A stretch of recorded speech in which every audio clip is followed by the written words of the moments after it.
Welcome to the digital learning platform of Sri Guru Sudhindra College, Bachelor of Computer Application BCA, subject microprocessor.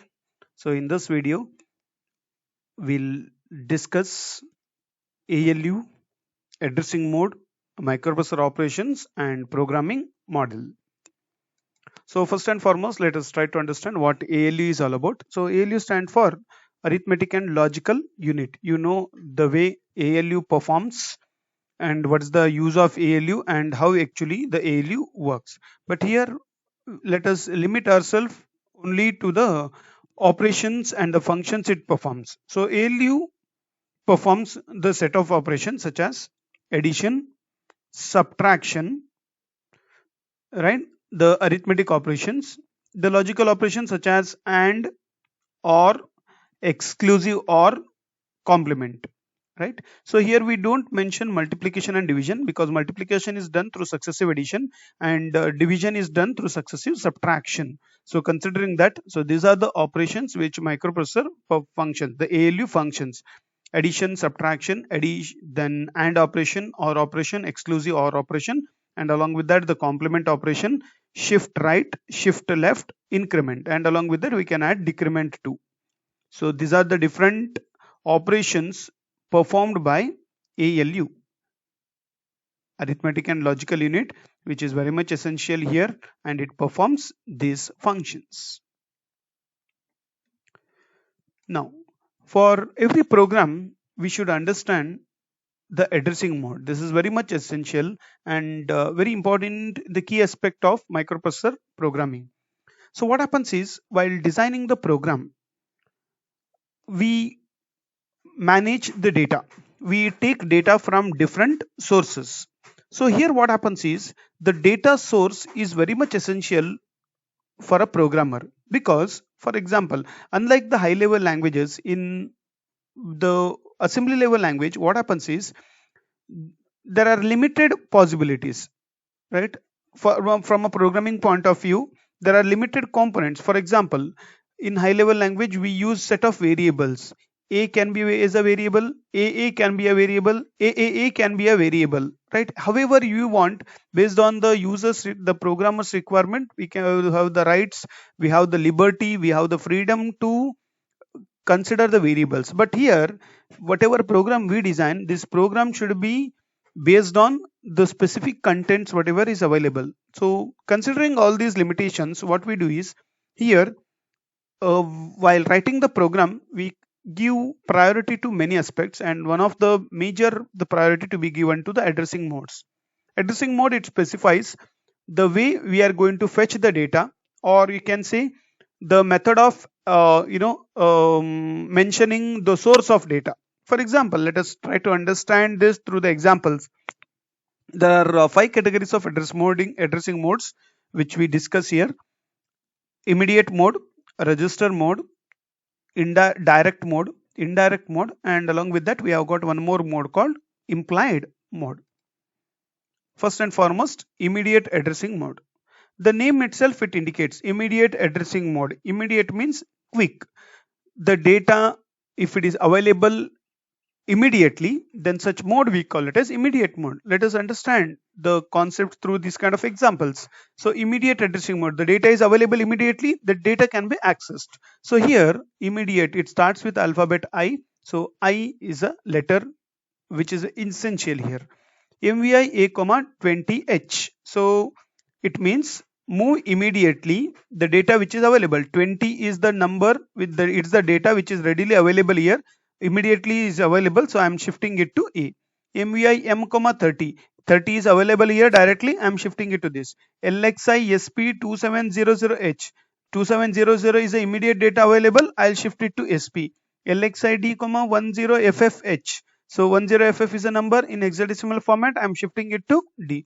So in this way, in immediate instructions, what we do, at the right side we are going to mention the data, and at the left side we use the memory, or it can be the accumulator, or it can be the different register, and in the instruction commonly we use alphabet I, it stands for immediate value. So we have got four more addressing modes. The second category is register addressing mode. If the data transfer happens in between two registers, we call it as register addressing mode. For example, move A comma B. It means we are transferring data from B to A. SPHL, ADC, many more examples it can be considered for register addressing mode. So it's a mode where the data is transferred between two registers. The third category is direct addressing mode. Direct addressing mode. So here we are not transferring the data from register to register, or we are not taking the data immediately. What we do is, in a specific location, we save the data, we store the data, and we are going to mention the address of that particular location through which we retrieve it. For example, LDA 2000H. It means we are not taking number 2000 to accumulator. We are accessing the data which is stored in location 2000 to the accumulator. LDA 2000H.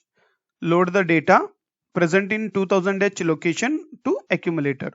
So this is direct addressing mode. The fourth category is indirect addressing mode. In indirect addressing mode, we are not going to mention the address directly, but through indirect way we access here. For example, LDAXB. What do you mean by this? It loads the accumulator, right? It loads the accumulator with the content of memory location pointed by BC register pair. So BC is a register pair, right? BC is a, see here we are using alphabet X. X means it's the hexadecimal, right? So instead of one register, we should use two register. BC is a register pair where the data will be stored. That particular data we are going to transfer it to accumulator. So this is the meaning of the statement. MOV M comma A. What is A? A stands for the accumulator. The content is stored in accumulator. This content we are storing it to M. M stands for memory. Memory is, you can imagine a RAM. In RAM there are set of locations, hundreds of locations. Where you are going to store is a question, right? So M is memory. It is directly pointed to HL register. HL register always it will be holding the data. So MOV M comma 8 means transfer the data from accumulator to the memory which is pointed by HL register. And the last but not the least, implied addressing mode. So implied addressing mode has got a set of implied instructions. For example, CMA RAL. Here we are not mentioning any sort of data directly or the registers or neither direct or indirect. So only the instruction is mentioned here, CMA. It means complement the content of accumulator, right? So here this particular instruction, it applies on accumulator itself. Complement the content of accumulator. Whatever is there in the accumulator, the content of accumulator is complemented. RAL, rotate accumulator towards left through carry. So this is the statement. So here what happens, whatever the content is available in the accumulator, we are shifting it to left side. So it happens in implied addressing mode. So thus the 5 different addressing modes we have discussed: immediate mode, register mode, indirect mode, direct mode, indirect mode, and implied mode. And being a programmer, you should have the idea of all those things. So whatever the instructions we have already discussed for this microprocessor, so go through the different instructions. Just based on the functionality of every instruction, you can just try to classify it. So now we'll switch over to the next concept called microprocessor operations. What microprocessor operations are all about? So microprocessor, it performs 3 common operations. The first thing is its internal operation, then operations initiated by microprocessor, and the third one is operations initiated by external devices. So it performs 3 operations: operations initiated, internal operations, operations initiated by microprocessor, operations initiated by external devices. Let us understand this through the 3 images. See, on screen you are finding an image. So this image is operations, internal operations, right?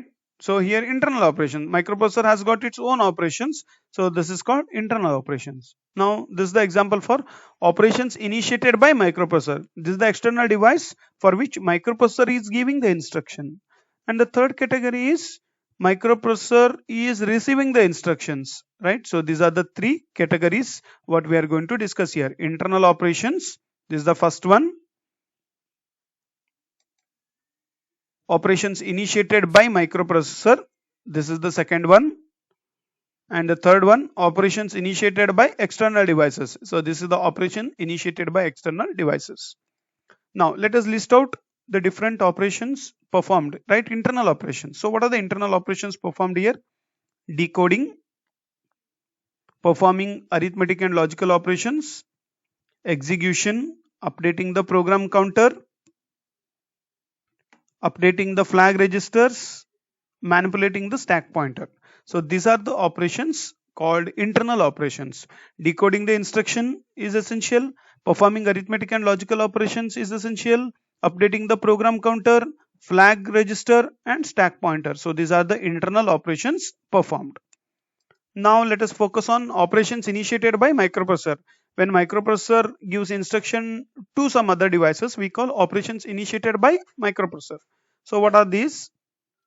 Reading the data or instructions from memory.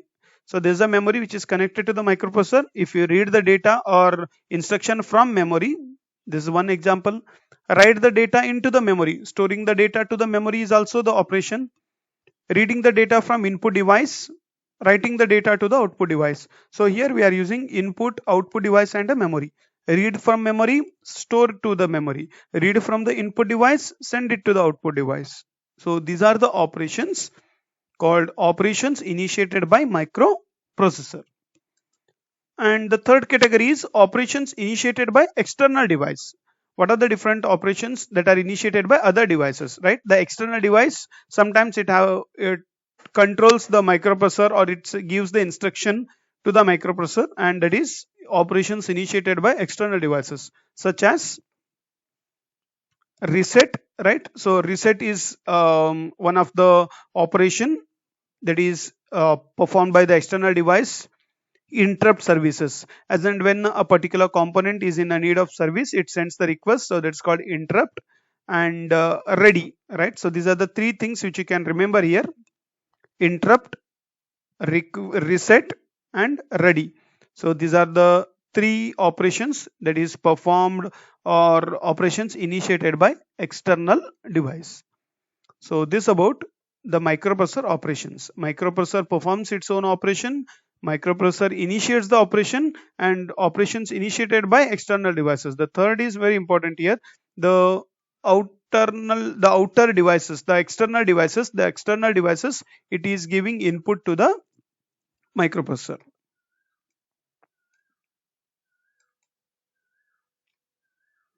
So let us continue. 8085 programming model. When you talk about a programming model, so here we should understand it. Let us understand through the diagram. We already discussed the architecture of 8085. In that architecture, at the right hand side, we had this particular block. The same block here we consider separately, we study it separately in form of programming model. This programming model, it consists of different components. So what it has got an accumulator, flag register, sometimes here we will also mention it as W. So it has a flag register. We'll discuss flag register in our the next slides, upcoming slides. BC, DE, HL are the 8-bit registers. Then we have got SP, the stack pointer, PC, the program counter. So this particular diagram, it illustrates what the programming model is all about. Now registers, we know the registers very well. BC, DE, HL are the registers, and along with that, in case if the pair is required, we use BC, DE, HL, BC, DE and HL as a register pairs. Then accumulator, the functionality of accumulator, how accumulator functions. Now the special focus is given here to the status flag register. So what is a flag here? So what happens is, in microprocessor usually there is a one processor, right? Microprocessor, and there are many devices. So and in communication there are set of protocols which has to be followed. Before sending a request to a device or before sending a data to the device, we should check the availability of the device. in case whether the device is ready or not. In case if it is ready, we should send the data, otherwise we should not. So there are a set of protocols which happens between in between the devices, and we call it as the communication protocols, the rules and regulations to be followed. So here the device, before communicating with other device, or in a programming also, what we do is we check the status of flag, then only we take the measures. For example, here in microprocessor we have got a very special register called status flag register, and in the status flag register has got total 8 bits. See here, D0 to D7 are the 8 bits. These 8-bit register we call it as flag register. So flag register is a register which has got a 8-bit register which mentions 5 flags. See, the register is commonly of 8 bits, but it is going to mention 5 different flags. The flags are 0, which is mentioned by using Z, carry, CY, sign, yes, parity, P, and auxiliary carry, AC. So these are the 5 different registers, or these are the 5 different flags used in register. Now D0 to D7, the total 8 bits, out of which D1, D3, D5 are unused, right? D1, D3 and D5 are unused, and remaining bits are used. Out of 8 bits, 3 are unused, so remaining is 5. Let's go through one by one. CY. CY stands for carry. After performing any sort of operation, in case if the outcome it generates a carry, then this bit is going to be 1, otherwise 0. If there is a carry, then this bit is high, otherwise 0. P stands for parity. In case if there is a parity, then it's going to be high, otherwise 0, low. AC stands for auxiliary carry. Auxiliary carry is nothing but sum of the first 4 bits. So right, these are the first 4 bits. Sum of the first 4 bits. In case if it has a carry, then this value is going to be 1, otherwise it's going to be 0. C, CY stands for a normal carry. In case after performing the operation, if there is a carry, then the value changes to 1, otherwise 0. P stands for the parity. Even or parity, there are different categories. So here, in case if there is a parity, we mention it as 1. Auxiliary carry, it means the sum of the first 4 bits. Now similarly, what we have got D6 as a bit. Here we mention it as Z. Z stands for 0. After performing the operation, in case if the result as a 0, answer is 0, then this bit is going to be 1, otherwise it will be 0. Then finally S. S stands for the sign bit. The sign bit, in case if the number is negative, then the sign is going to be 1, otherwise 0. For normal numbers, positive numbers, the sign is going to be 0. In case if the number is negative, the sign bit changes to 1.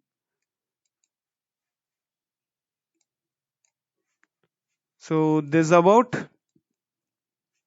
the 4 concepts. So here in this video, we have studied what ALU is all about, the addressing mode, then microprocessor different operations, and also the programming model. Thank you.